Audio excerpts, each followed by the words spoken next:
आज कथा हवा ओडिया अभिनेत्री भूमिका दास छोट बेले केमिति देखा जाउथिले एवं शिशु कलाकार भावे से केउ केउ सिनेमा रे अभिनय करिसंती। 2003 मसीहा जनवरी 22 तारिख रे जन्मग्रहण करथिले भूमिका दास। नायिका भावरे तांकर प्रथम सिनेमा थिला 2017 मसीहा रे रिलीज होइतिबा सिनेमा तू मो लव स्टोरी। एही सिनेमा रे तांको विपक्ष रे नायक साजिथिले स्वराज बारिक। एहा परे अनेक सारा ओडिया सिनेमा रे मुख्य अभिनेत्री भावे अभिनय करि सारिछंती भूमिका दास। दर्शक माने मध्य भूमिका दास अभिनय को खूब पसंद करि थांती। तेबे शिशु कलाकार भावे मध्य अनेक सारा सिनेमा रे अभिनय करि सारिछंती भूमिका दास।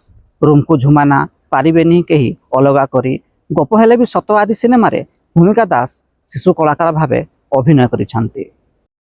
तेबे भूमिका दास छोट बेले ठीक एमिति देखा जाउथिले। भूमिका दास कर एही फोटोटी हेउची 2013 मसीहा रे रिलीज होइतिबा रूमकु झुमाना सिनेमारो। एही समय रे भूमिका दास को मात्र 10 वर्ष बयस होइथिला। तेबे भूमिका दास को अभिनय आपनको केमिति लागे कमेंट बॉक्स रे निश्चिंत जणांतु।